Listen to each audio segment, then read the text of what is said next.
Stacey, it's been a busy day for President Joe Biden. Tell us more about what he's been up to. Well, he's managed to be able to set the tone and a distinct departure from the previous administration. And he's done that with his executive orders. And so we've mentioned rejoining the Paris Climate Accord and the WHO, which is very important. It's a signal, a signpost to, international, our allies, that the United States is back and wanting to work with them and not demonize them and to, move ahead. It will be interesting to see how that goes, though, because we're no longer in the Obama-Biden administration. Things have progressed. And so places like Europe, the European Union, for example, is no longer really interested in being the Robin to the United States Batman.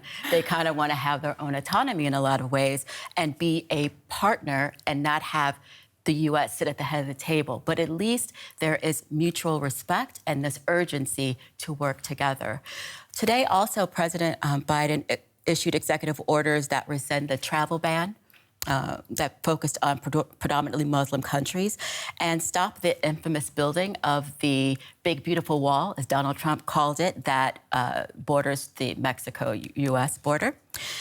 So there's a distinct departure to show the tone and the unity that Joe Biden has talked about so much.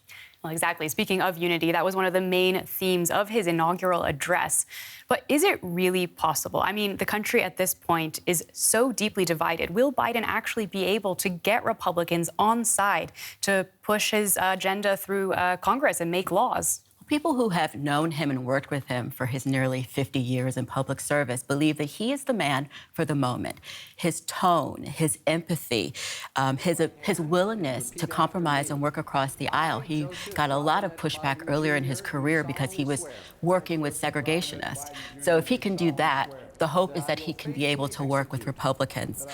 It's sad, though. It was a great day, but it's sad that in 2021, his inaugural address had to talk about the importance of racial equality while also denouncing white supremacy, which the last administration couldn't make itself do.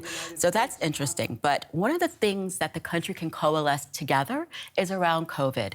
And President Biden introduced a $1.9 trillion package to the Congress. Who knows if it'll be that big at the end of the day. But what Democrats and Republicans, whether you're a governor of a Republican state or a governor of a Democratic state, you need help. The rollout to get the vaccine in people's arms has been slow. It's been dysfunctional. And so Biden wanting to give more money for unemployment, for schools, to get the economy, to get COVID under control so that the economy can open up. Everybody wants that. If he can be successful, this will get him some goodwill with people who are disappointed that he won, or some people who don't even want to believe that he actually won. That's goodwill that's badly needed with more than 400,000 Americans already dead since the beginning of the pandemic. Exactly. Now, this inauguration was, of course, also a historic day for the former senator from California, Kamala Harris. Yes. She's becoming the first woman and the first person of color to be vice president of the United States. What exactly will her role be in this new administration? Well, it's multifaceted. We were working the night that the election was called for Biden and Harris, and we were talking about the importance of representation, how so many girls who are black and brown are told they can be whatever they want if they work hard enough, but people who look like me have this caveat in the back of their minds that there are some things that are not attainable. Then we look at Kamala Harris, who is the daughter of immigrants of Jamaican and South Asian descent, a woman in the second highest office in the land. And that's major for not just for kids of color, for everyone.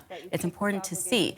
But also in her role, she will be a strong supporter of Joe Biden, a fighter for him. And we've seen her do that when she did these Senate confirmation hearings. And she will be what he was to President Barack Obama, which is the last person in the room when he has to make tough decisions. Outside of that, she, as the vice president, she's also the president of the Senate. And it's now divided 50-50 between Republicans and Democrats. So she would be casting a crucial tie-breaking vote if there is a tie-break. And as you said, the country is divided. And so it goes to show that there's the possibility that the Senate will also be very tight and it'll be a little bit harder to get things through, but having her as that casting vote will make a big difference. Absolutely. If votes do come down to party line votes, then she is going to be there all the time casting that tie-breaking vote. All right, DW's Stacey Bivens, thank you so much for that. You're welcome.